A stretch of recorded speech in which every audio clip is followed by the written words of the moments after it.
ஆக்சுவலா வந்து பப்பாளி பண்ணணும் முடிவு பண்ணாவே வயலை சுத்தி மக்காசோளத்தை வந்து சுத்தி ஊனிட்டு மக்காசோளமோ இல்ல ஆமணுக்கு இது சுத்தி ஊனிட்டு 2 மாசம் அப்புறம் பப்பாளி நட சொல்றாங்க. இப்படி வைக்கும்போது 3 மாசத்துக்கு பப்பாளியுடைய வைரஸ் அந்த ஸ்டார்டிங்ல அந்த வெஜிடேட்டிவ் ஸ்டேஜ் அந்த இனிஷியல் ஸ்டேஜ்ல இருக்கிற நோய்களை வந்து கட்டுப்படுத்துதான். சப்போட்டால இன்டர்கிராப்பா பண்றாங்க, சாத்துக்குடியில பண்றாங்க, எலுமிச்சையில பண்றாங்க, எல்லா பல வகை மரங்கள்லயும் வச்சுக்க மர வகை தென்னையில ஊடுபயிரா பண்ணலாமா, இல்ல ஒருவேளை நம்மளுக்கு வந்து பாக்குல இருக்குது, பாக்குல இன்டர்கிராப் பண்ணலாமா அப்படின்னு கேட்கறாங்க. பாக்கு வச்சு 6 மாசம் ஒரு வருஷம் இருக்கு, சின்ன செடியா தான் இருக்கு, வைக்கலாம், தாராளமா வைக்கலாங்க. ஈல்டிங் வந்து நம்ம சொல்லக்கூடியது தனிப்பயிரா மேஜர் கிராப்பா பண்ணீங்கன்னா தான் நம்ம சொல்லக்கூடிய அளவிதங்கள் வந்து இது எடுக்க முடியும், ஈல்டிங் எடுக்க முடியும். இல்லைன்னா பாத்தீங்கன்னா ஒரு 50 to 60% தான் எடுக்க முடியும். இதுக்கு செலவினங்கள் உங்களுக்கு அது கூடுதலா இருக்கும். தென்னைக்கு ஒரு உரம் கொடுக்குற மாதிரி இருக்கும், இதுக்கு ஒரு உரம் கொடுக்குற மாதிரி, இதுக்கு மாற்று உரங்கள் நிறைய இருக்கு. தென்னைக்கு வேற, நம்மளுடைய பப்பாளிக்கு வேற. ஸோ ஒவ்வொன்றுக்கும் அந்த தன்மை அறிந்து சூழல் அறிந்து நம்ம கொடுக்கறது சிறப்பு. கண்டிப்பா ராஜா, ரொம்ப தெளிவா வந்து ஒரு ஊடுபயிருக்கு இது வந்து ஒரு சிறப்பான பதிவு. என்னென்ன பயிர்களை வந்து பயிரிடணும், என்னென்ன பயிர்கள் வந்து பயிரிடக்கூடாது அப்படிங்கிறது ஒரு தெளிவான ஒரு புரிதல் இருக்கு. அந்த புரிதல் வந்து பப்பாளி விவசாயிகள் பயன்படுத்தி அதை பயனடையுமாறு இந்த ஒரு பதிவு மூலமா கேட்டுக்கொள்ளப்படுகிறது.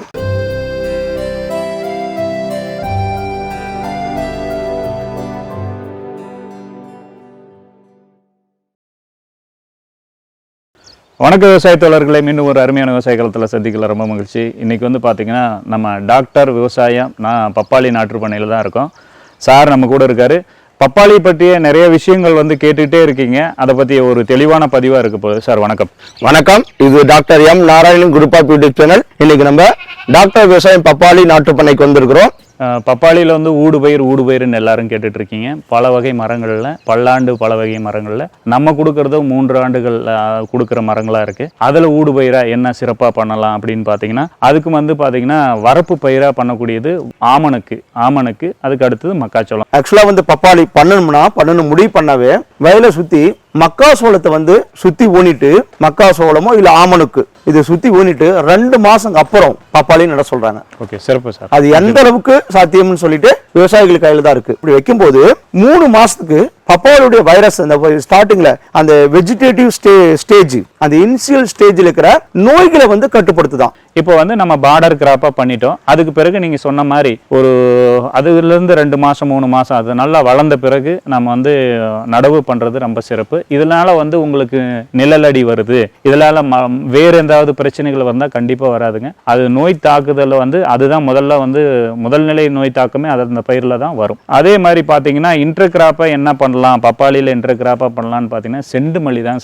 சிறப்பான ஒரு விஷயமா சொல்லலாம். நம்மளே ரீசெண்டா வந்து சேலம் மாவட்டம் அம்மாப்பேட்டைன்ற ஒரு இடத்துல வந்து ஒரு சார்பு நம்ம பதிவு பண்ணியிருந்தோம். அவரது வந்து பதிவு பண்ணி செண்டுமல்லி பப்பாளியில நம்ம இப்போ பாப்புலரா இருக்கிற ஒரு வெரைட்டியில அதுல வந்து பண்ணியிருந்தாரு. அதுல வந்து பாத்தீங்கன்னா ஊடு பயிரா செண்டுமல்லி வச்சிருந்தாரு. அதுலயும் ஒரு வருமானத்தை அவர் கண்டிப்பா 45-50 நாளைக்குள்ள அது வந்து நல்ல வருமானம் ஈட்ட முடிஞ்சது. அவரும் வந்து ரிட்ஜ் போட் பண்ணியிருந்தார், அந்த மேட்டுப்பாத்தி முறையில பண்ணியிருந்தாருங்க சார். அது வந்து சிறப்பா இருந்தது. ஸோ அதை வந்து ரெக்கமெண்ட் பண்ணலாம். அதுக்கு அடுத்தது பாத்தீங்கன்னா உளுந்து வந்து ஒரு சிறப்பான பயிர், அது கூட நம்ம பயிர் பண்றதுக்கு வாய்ப்பு. அதே போல என்னென்ன நோய்கள் வரக்கூடிய பயிர்களை வந்து அவங்க தவிர்க்கணும், இது தெரிஞ்சுட்டா விவசாயிகளை கண்டுபிடிச்சிருவாங்க சார். நோய்கள் தவிர்க்கக்கூடிய பயிர்கள்னு பாத்தீங்கன்னா இப்ப இருக்கிற சூழ்நிலையில பாத்தீங்கன்னா நம்ம இன்டர் கிராப்பை வந்து அரசாங்கமே என்ன சொல்றாங்கன்னா தக்காளி, மிளகாய், முள்ளங்கி அதெல்லாம் பயிர் பண்ணலாம்னு சொல்றாங்க. ஆனா அதில் தான் இப்ப அதிகமான வைரஸ் தொற்றுகள், வைரஸ் நோய்கள் வருது. அதனால இது தவிர்க்கிறது ரொம்ப சிறப்புன்றதை நான் என்னுடைய கருத்தை நான் பதிவு பண்றேன். இன்னொரு விஷயம், டாக்டர் விவசாயத்தில் வழியா இந்த விஷயத்தை சொல்லிக்கிறது, கொடி வகை பயிர்களை வந்து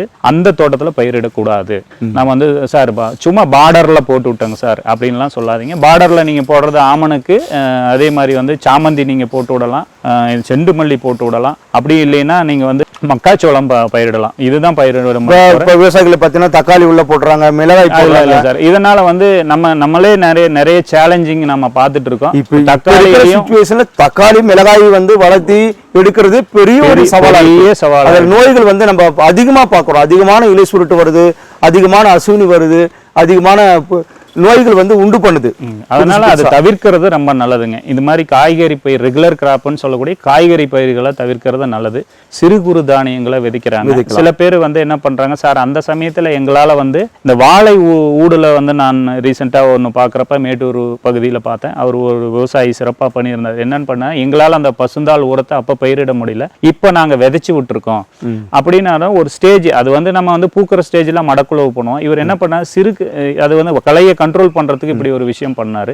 அறுத்து கீழே அந்த மரத்துக்கு அடியில் போட்டுட்டா அது ஃபெர்டிலைஸ் ஆயிடுங்க, மண் அணைப்பு பண்ணிட்டா நாங்கள் வந்து ஒவ்வொரு களைக்கும் ஃபெர்டிலைஸ் ஆயிருங்கன்னு சொல்லியிருக்காரு.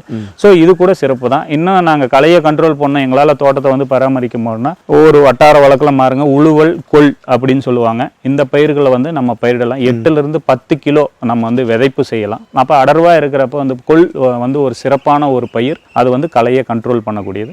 ஸோ இந்த பயிரை வந்து நம்ம ரெக்கமெண்டேட் பண்ணலாம். இது வந்து நீங்கள் மாட்டு தீவனத்துக்காக பயன்படுத்த கொள் ஒரு சில நேரங்களில் தான், அதாவது வந்து பனிக்காலங்களில் டிசம்பர் அந்த மாதிரி டைமில் தான் வந்து விளைச்சல் கொடுக்கும். மற்ற நேரத்தில் வந்து வளர்ந்து கொடிய பசுந்தலையை தான் கொடுக்கும். ஒரு தீவனமாக தான் நம்மளுக்கு வந்து கிடைக்கும். ஸோ கால்நடை எல்லாருக்கிட்டையும் இருக்கு, எல்லாரும் மாடு வச்சிருக்காங்க. ஸோ அதுக்கு எடுத்து பயன்படுத்திக்கலாம். போய் தக்க பூண்டு சொல்லக்கூடிய நம்மளுடைய பசுந்தாள் உரங்கள் அது வந்து நம்ம பயிர் பண்ணணும். அது விதைகள் வந்து ஒரு ஏக்கருக்கு 20 கிலோ விதைச்சிங்கன்னா தான் கிட்டத்தட்ட 4.5 டன் உங்களுக்கு வந்து பசுந்தாள் உரம் கிடைக்கும். அதிலிருந்து 43 கிலோ தான் நைட்ரஜன் கிடைக்கும்.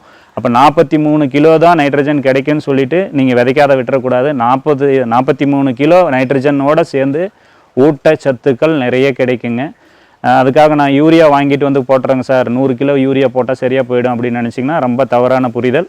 நீங்கள் பசுந்தாள் உரங்களை பயிரிடணும். அப்படி பசுந்தாள் உரங்களை பயிரிடக்குள்ள உங்களுக்கு வந்து நேச்சுரலாக காற்று வளிமண்டலத்தில் நார்மலாக கிடைக்கிற காற்றுலேருந்து நைட்ரஜனை பிரித்து தேவையான அளவு வீதம் கொடுத்துரும்.